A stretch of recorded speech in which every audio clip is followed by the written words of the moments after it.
Hi everybody, this is Aaron at theruggedstore.com. Today I'm bringing you the VehiclePro 400 from Printek. This is an all-new thermal printer specifically designed for public safety departments, fire response, police, etc. This is a direct thermal paper printer that can print to a 4-inch or 3-inch roll. And the cool thing about it, if you can't tell from how I'm holding it, is its size and its form factor. Now, what makes this printer unique and sets it apart from all other of the thermal printers and mobile thermal printers out there is that this is a direct console printer. So this is going to go directly into the console that's already in a police vehicle or fire vehicle. So in a day and age where we're demanding our public safety officers have more and more equipment in a vehicle, that vehicle isn't getting any bigger, but they're expected to have more and more equipment, more and more technology mounted and installed in their vehicle. This printer already utilizes the console that's already there instead of taking up another part of the real estate, which is in really limited supply. So that makes it really nifty. We're going to show it off a few things, how it works, how it hooks up, and then also we're going to show it installed into a Gamber Johnson console for today. So getting into it, like I said, this can go either a 3-inch or 4-inch thermal paper roll. I have it loaded right now with a 4-inch roll. It connects with just one cable in the back, and when you purchase the printer, just make sure that you purchase the cable that's right for you and the mounting faceplates that are right for you for whatever console you already own, because it doesn't come with that by default. You have to choose that and select it. If you don't know which ones are right for you and your solution, definitely give us a call so we can make sure you purchase what will work for the console or equipment you already have. So it has the one serial port in here. It comes by default able to be hooked up to a device with a USB, but it also has the option to hook through USB or Bluetooth. That's the option that I have in my hand right now, is the VehiclePro 400 that can hook up through USB or Bluetooth. One thing of note on that, it can either do one or the other, but not both at the same time. So the setup that we found when we were setting it up to pair to our computer or a device was a little intensive. Printek has great tech support, so they can always walk you through troubleshooting or getting it set up. But once you get it set up, it's a breeze to get it connected, get it printing.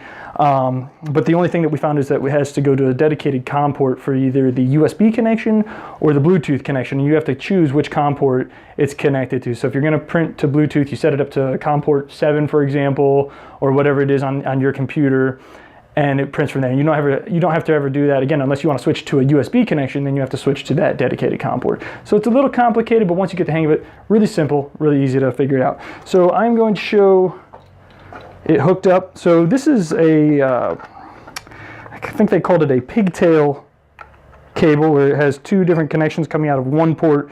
So it's plugs into the back of this, and I have a special one for demo purposes. It's a desktop setup, just an evaluation unit that is actually getting power from an AC adapter, but most of the time this cable would have your USB out and also your power cable, which would be a hardwire connection that you'd install through your console. We'll show you that a little bit later. But right now, I just hooked it up, I got it loaded. I got my CF31 Panasonic Toughbook, tried and true, you've seen in a few videos. And I'm just going to show you just a generic printing. Right now I have it connected through Bluetooth, not the USB cable, just to Bluetooth to my CF31. You heard it beep, come on. It's got one light, one button. It's really easy form factor to get a hold of. That's just the feed button. There's the opening button. We'll show you that a little bit later, but let's show you just printing off. I have a example e-ticket, and so that's really where this comes in handy. So this is, imagine this mounted in the console. Like I said, we'll demonstrate a little later, but if you were printing off an e-ticket or a rip and run or a patient care exchange with information, you can print it off right there. It's coming right out of your console, not taking up any other real estate, any other mounting equipment necessary. It's going right into that console you already have with your radio or whatever other equipment you need. And so that's page 1 of an e-ticket. So I just pulled over a speeder and gave them that nice ticket. Prints out pretty fast as far as printing exchange. So right now it's exchanging another data, another page of this e-ticket, and it just takes a few moments and it prints out. Like I said, there's the status light, there's the paper feed button, and it has the eject button. But like, we'll show that in a little bit later, and I think I might have set it to just print one page. So that might be it. So I'm going to turn this over to my colleague Kyle. We're going to get into the second version of the, or second part of this video is showing you how to install it and what it looks like installed into a Gamber Johnson console. So again, this is the VehiclePro 400 or VP400 made by Printek. It's the first of its kind in-console thermal printer. So look for it installed in a Gamber Johnson console coming up next.